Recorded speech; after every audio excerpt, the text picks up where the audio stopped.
Hello विद्यार्थी मित्रों, आप सौનું अपनी આ યુટ્યુબ ચેનલ પર હાર્દિક સ્વાગત છે।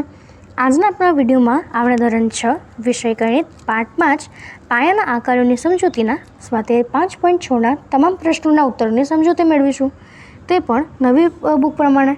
તે પહેલાં તમે જો સ્વાધ્યાય 5.1 થી 5.5ના વિડીયો ન જોયા હોય તો જરૂરથી જોઈ લેજો અને આપણી ચેનલને લાઇક, શેર અને સબસ્ક્રાઈબ જરૂરથી કરી દેજો। તો ચાલો સ્વાધ્યાય 5.6ની શરૂઆત કરીએ। તો અહીં સ્વાધ્યાય 5.6નો આપણો પહેલો પ્રશ્ન છે કે નીચે આપેલા ત્રિકોણના પ્રકારના નામ આપો। તો પહેલું છે કે 7 સેન્ટીમીટર, 8 સેન્ટીમીટર અને 9 સેન્ટીમીટર બાજુઓના માપ ધરાવતો ત્રિકોણ। તો અહીં એક ત્રિકોણ છે, એ ત્રિકોણનો એક બાજુનું માપ છે 7 સેમી, એકનું 8 સેમી અને એકનું 9 સેમી। તો આ ત્રિકોણ જે છે એ વિષમ બાજુ ત્રિકોણ છે, કારણ કે તેની ત્રણે બાજુઓ જે છે એ જુદી જુદી છે।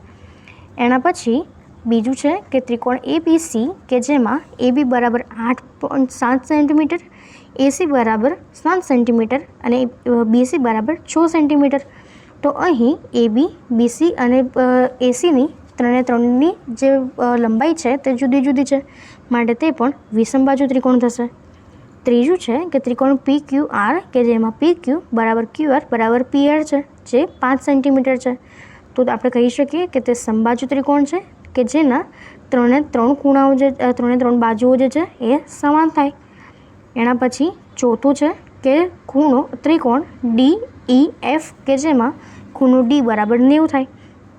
તો આપણે દર્શાવી શકીએ અહીંયા કે આ જે ખૂણો છે એ આપણો ખૂણો D, આ E અને F કે જેમાં D છે એનો ખૂણો થાય છે, માટે તે આપણો કાટકોણ ત્રિકોણ બનશે। એના પછી પાંચમું જે છે તે છે કે ત્રિકોણ XYZ કે જેમાં માપ ખૂણો Y બરાબર 90 અને XY બરાબર YZ થાય। તો આપણે તે લખી શકીએ કે તે સમદ્વિ બાજુ કાટકોણ ત્રિકોણ થાય કે જેની બે બાજુઓ સમાન અને એક ખૂણો એ કાટખૂણો બને, એટલે તે સમદ્વિ બાજુ કાટકોણ ત્રિકોણ બનશે। એના પછી છઠ્ઠું છે કે ત્રિકોણ LMNમાં માપ ખૂણો L બરાબર 30, માપ ખૂણો M બરાબર 70 અને માપ ખૂણો N બરાબર 80 થાય।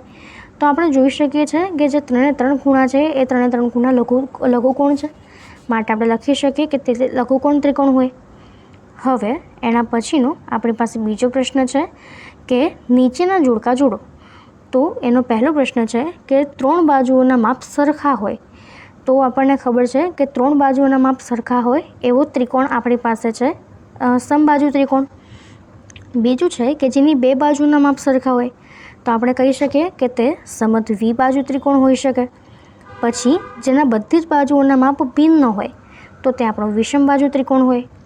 પછી જેમાં 3 લઘુકોણો હોય તો આપણે તે કહી શકીએ કે તે લઘુકોણ ત્રિકોણ હોય। જેમાં એક કાટકોણ ત્રિકોણ હોય તો તે આપણો કાટકોણ ત્રિકોણ બનશે કે જેમાં એક કાટખૂણો હોય।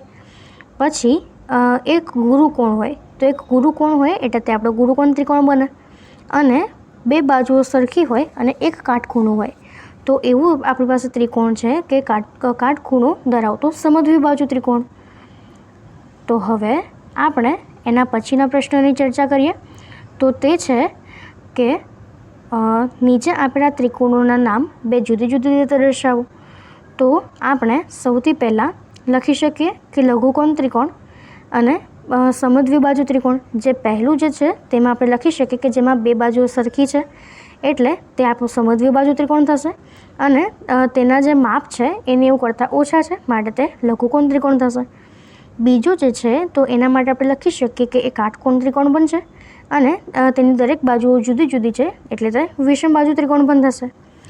એના પછી ત્રીજું જે છે તો એના માટે આપણે લખી શકીએ કે તે ગુરુકોણ ત્રિકોણ છે અને સમદ્વિ બાજુ ત્રિકોણ છે।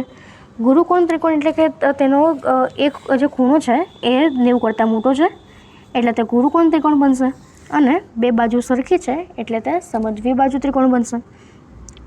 પછી એના પછીનું ચોથું જે છે તો એમાં આપણે જોઈ શકીએ છીએ કે એની બે બાજુઓ સરખી છે એટલે તે સમદ્વિ બાજુ ત્રિકોણ થશે, અને એમાં એક કાટખૂણો છે માટે તે કાટકોણ ત્રિકોણ પણ બનશે।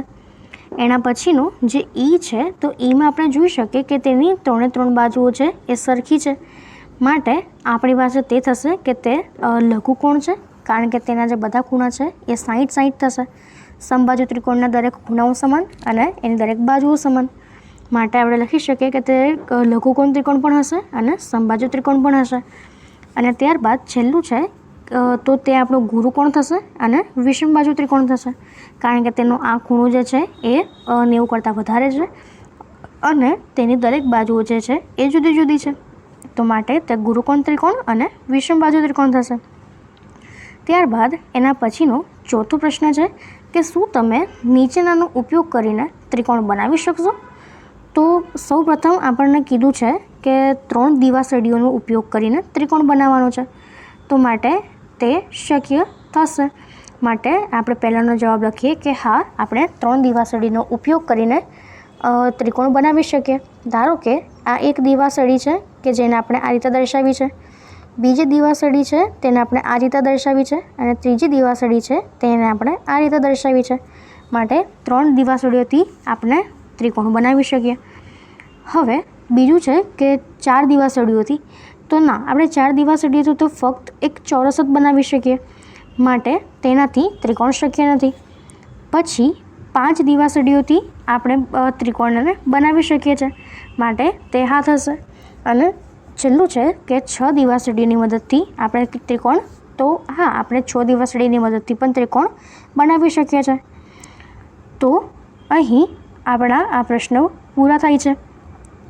જો તમને આમાં કોઈ પણ ડાઉટ હોય તો કોમેન્ટ સેક્શનમાં જરૂરથી જણાવજો અને આપણી ચેનલને લાઇક, શેર અને સબસ્ક્રાઈબ જરૂરથી કરી દેજો.